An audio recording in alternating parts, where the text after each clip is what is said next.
Cardiff, absolutely love the place.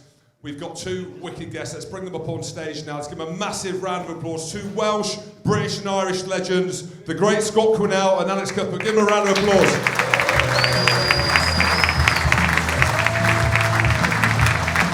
Come on, give them a round of applause. Come on. There we go. Hello. Here's my boy band. Welsh Rugby. Welsh Rugby. What's the lay of the land? How are you seeing it from the outside looking in? In a better spot than it has been, or is there still a lot of work to do? What glasses you wear? Is that genuinely the first question? Yeah. Ladies and gentlemen, why don't you come for a lovely night out on a Tuesday evening? And what we'll do, we'll discuss Welsh Rugby. Is it that bad? They'll all go now. Is it that bad? Well, no, because you know what I mean.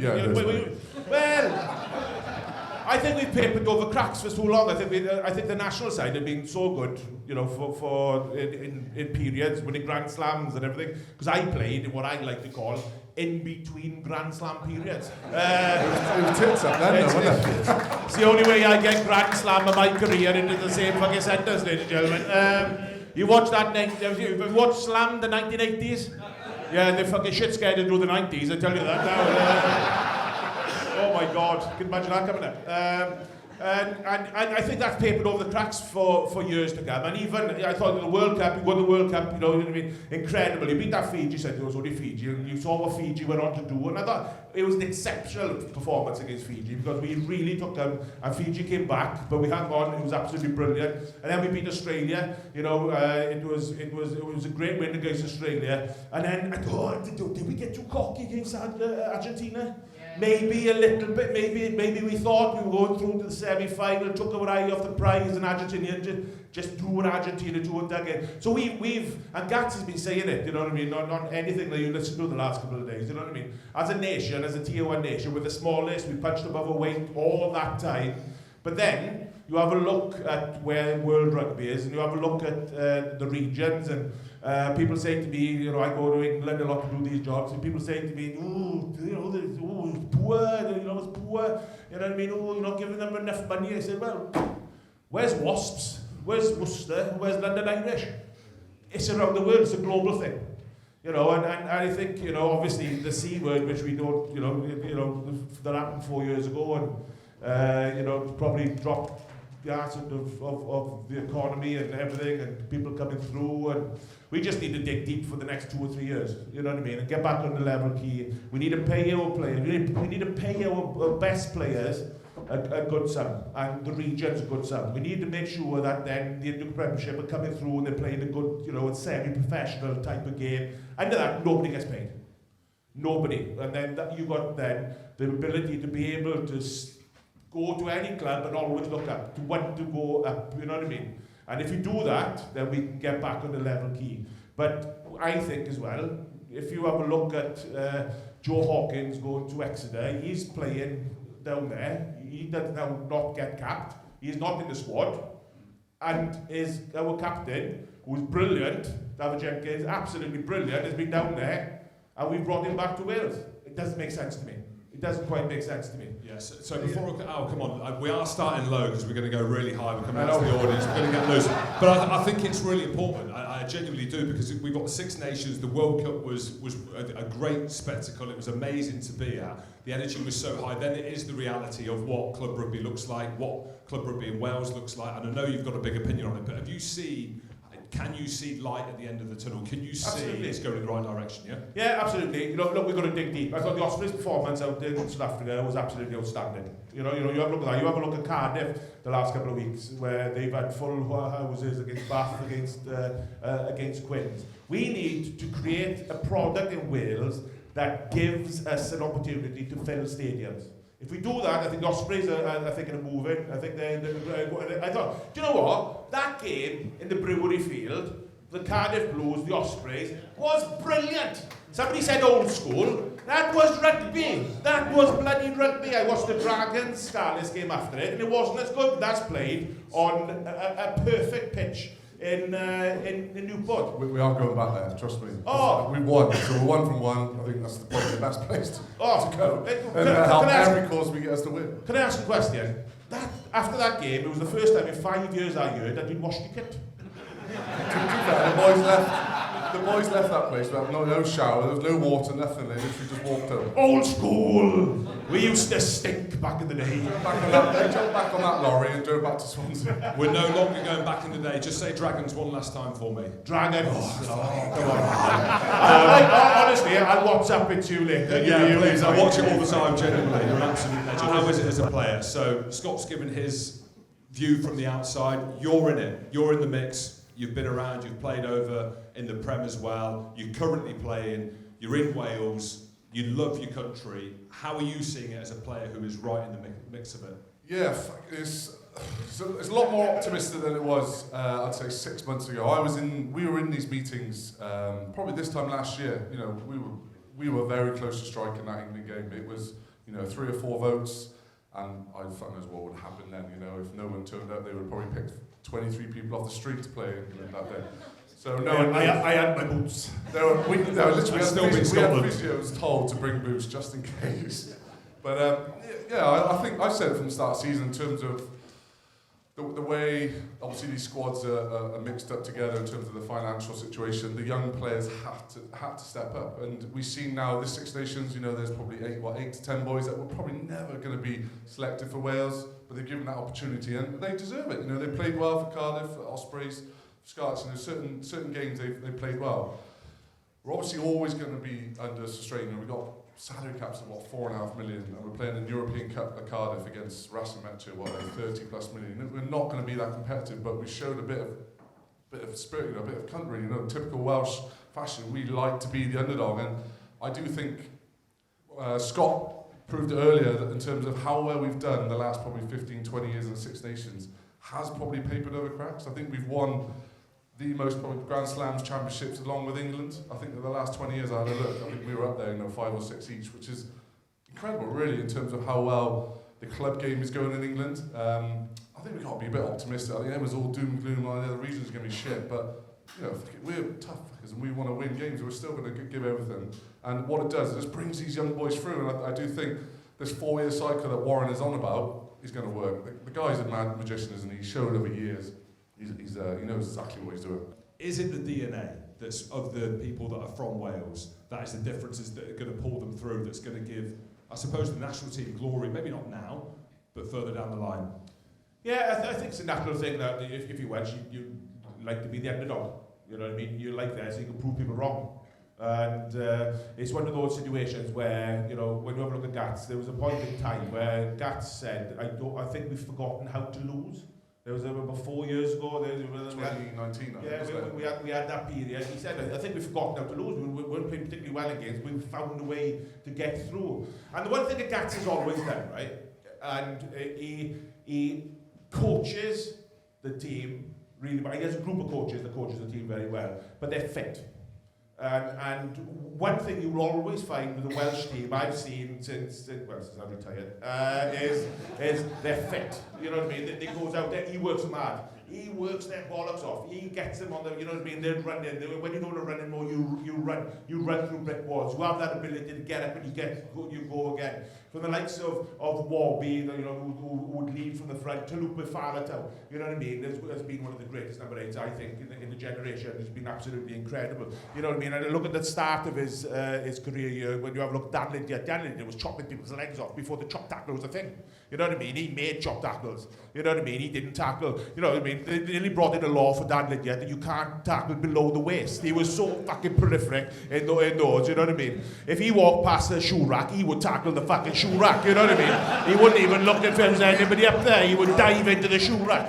You know what I mean? We played Australia a couple of years ago, and at half-time, Nathan Sharp, who was a big second row, you probably know him, he walked off the field and he went up to Dan, he goes, please, can you stop tackling me? Literally. This is my last game, I want to play 80 minutes. I do not want to run into you ever again. That says, Dan, Dan Lydia was an absolute animal, wasn't he? Absolutely, just absolutely incredible. And if you look at the evolution, you know, and Talupa has been right the way through that evolution. And now we brought in Jack Morgan. And people say to me, you know what I mean, oh, we've lost the likes of Tupac was incredible. You know, we talk about Morse, you know, the young kid coming through with the Ospreys, and they say, you were saying he's absolutely incredible player. I hope we've got that Morse, Jack Morgan, and it's going to be Tupac Warburton.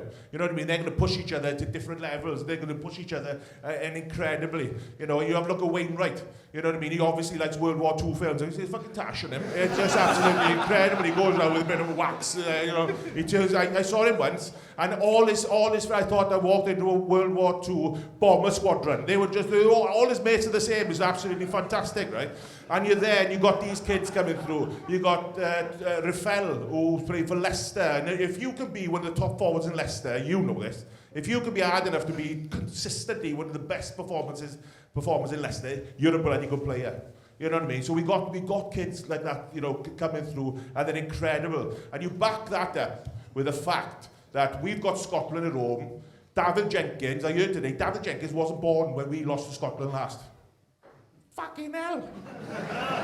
That's an incredible stat, you know what I mean? Not just... At home. At home, well, yeah. You beat us in... Details. You beat us in Glenelg. You beat us in Glenelg, but not in our stadium. Yeah, 2007, you know I don't know if anyone saw that. 2007. This is when I realised that Wales were hard. So 2007, playing against Wales, and there was this young whippersnapper who went on to be not a lot. His name was Alan Wynne-Jones. And I remember the kick-off going up, and I saw this young lad, and I made a beeline for him, and he's kind of bent down to kind of obviously flip me over his shoulder as I come through. And I don't know why there was a bit of Leicester mongrel bob in me. I need him. And this is when the game was a little bit old school. You need him? Straight in the cheek. Okay, because the game was a little bit rough then, as you know, back then before things sorted itself out. And I remember he split his eye clean open, and he didn't even flinch. And still to this day, I got a chip in my kneecap, still from doing it every time. And if that chip wasn't now, I'd be one of the best players to ever played. Al! Yeah, remember that twat that need you in 07? Yeah, well, he's in O'Neill's now, son. I'll keep him here for another hour. You fucking see him outside. Don't bring in a couple of mates, you won't fucking eat it. Mate, he's... Alan Wynne-Jones is in Ibiza doing split sucking his finger as well, so he's having a bit of downtime. Who does Aaron Wainwright play for again? Who was it? Say it. The Dragon. Shut up, the Dragon. Right, get him on, come on. Where's your headspace at? How's the body? Yeah, well, I spoke to Gats before the campaign, and I said, mate, do you want to use me the next half a year or so? And he said, well, we'll have a sit-down conversation. I haven't played in a year, so you know we're not blessed with numbers in terms of a lot of positions. So I'm always going to keep my hand up. Obviously, I want to play as much as possible. I still feel like I've got a lot to give, even whether it is just being in the team environment and giving my advice. You know, we've got a lot of young players, and I feel like I've done a lot. I've won everything. You know, I feel like I've been in every situation from winning absolute bollocks at the Lions tour to being the one, you know, feeling like shit. So I've gone through it all, and I feel like that experience is only ever going to benefit a squad that I'm involved in. Yeah, 100%. Yeah. Can I say something? Yeah. I spoke to him about this about 5 years ago, because he was going through some shit, right? Every time he played for Wales, he was having a bit of shit. And he'd go, oh, he's dropped the ball again. I told you this to your face. You're trying too fucking hard. That's it. That was his problem, right? He was getting into places that he shouldn't be. And he was trying so hard to get to the next one. He was forcing his way. I said, be a bit fucking lazier. Or if you're lazier, you're world class. Or genuinely, do you know somebody who tries so hard because they're so passionate about what they want to do? They want to get on every ball. They want to get everywhere. Oh, you're just out there. He's out to sink a little bit because he's fucking been in the last 5 phases. He wanted to do the lot. And this kid has given his all, and he will give his all again. He's given his all to Wales, and every time he puts that jersey on, I tell you now, you rip him apart, he is fucking dragging through. Oh, fucking hell, Scott, here we go That's again. just for you, right? Come on! That's just for you, I'm telling you. Come on! Al, just give us an idea then, like, Scott speaking about this, and I'm not joking, when I go through the clips on YouTube and I look at the passion, just give us an idea of what it's like playing for Wales, and I say that with listening to you, Scott, and listening to you talk about him, and listen to how you're talking about wanting to get back into the squad. So just kind of set the scene for a Welsh player. You're shaking your head, you're rubbing your beard, like I can fucking feel the fire. I'm fired up now. What's it like? What's it no, like? it's just, it's so hard to explain. I miss it so much. I haven't played a rugby game in a year, and I feel like I feel sorry for myself. I've been absolutely on edge for the last 6-7 months, you know, in terms of just trying to get back out there. But playing for Wales, it's so hard to reiterate in terms of the drive in on the bus is one of the biggest buzzes I ever get in terms of just from you guys just being outside. You literally, your hairs are standing on the shoulder everywhere. I'm absolutely, you know, you're fired up. I see my parents. I always make sure I sit on the right side of the bus so I can see my parents. And then I'm absolutely wild, you know, riled right up. Hence why, if you ever watch Wales games, first 5-10 minutes, boys are all over the shot, aren't they? You know, they're trying to kill someone, aren't they? Literally. And then just the walk in is the biggest buzz ever. As soon as you walk into that change room, you're like, I'm the fucking bollocks here. I'm gonna have a fucking good game. And then you go, Gats comes up to you then, you're getting strapping done. He comes up to you, goes, I see 2 tries today. And I'm like, fucking yeah, come on then. And then, you know, he goes around and does this little pick, and then you just read, and then as soon as you go out there, the anthem, and then you just try not to fucking cry. You're like, so half the boys don't sing, and then you know, it's just that first kickoff is the biggest buzz you'll ever do.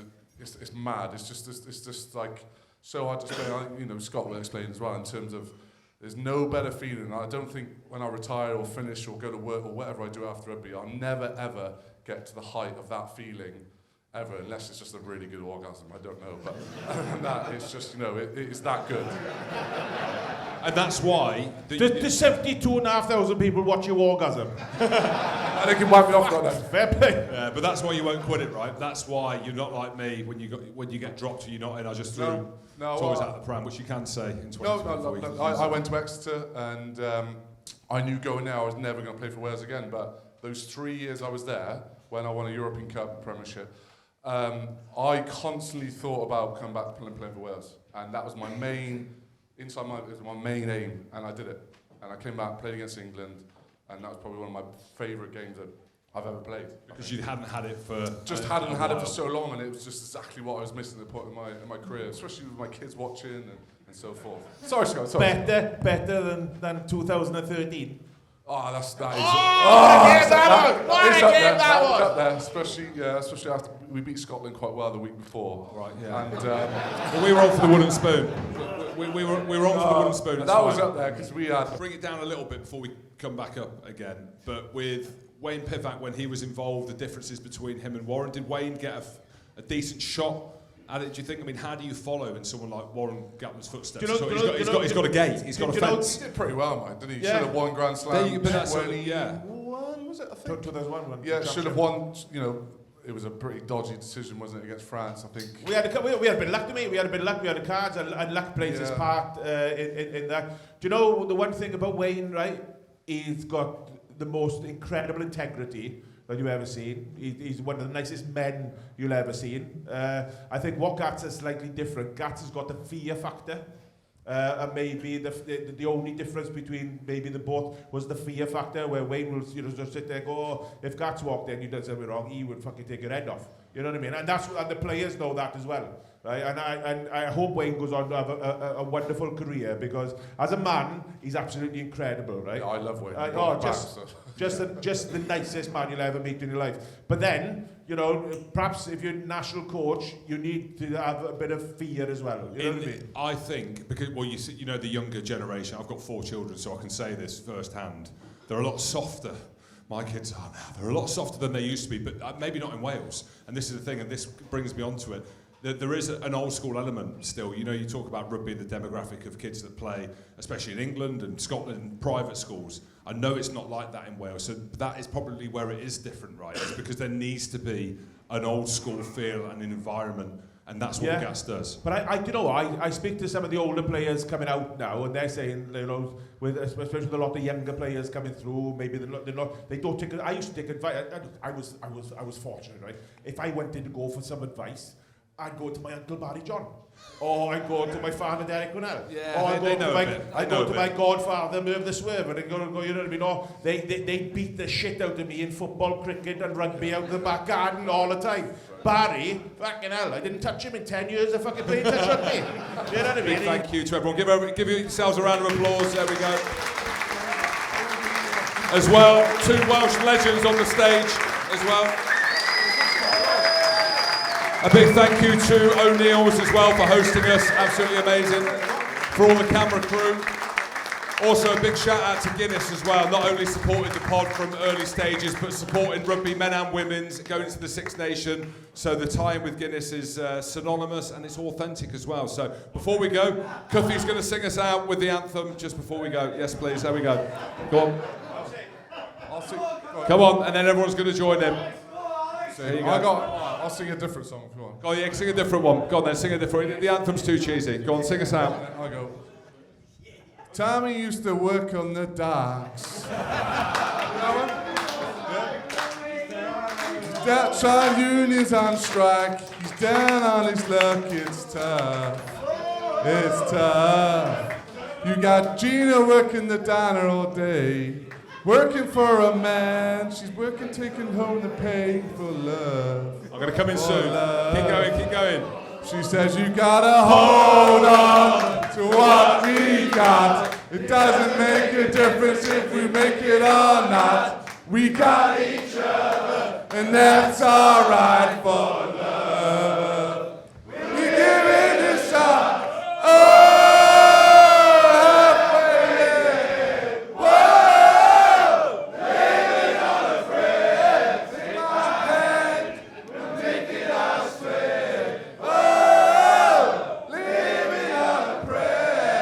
Cuthbert, you need to get back on the wing, mate. That's all I'm saying. Thank you, everyone. Thank you for coming. Thank you.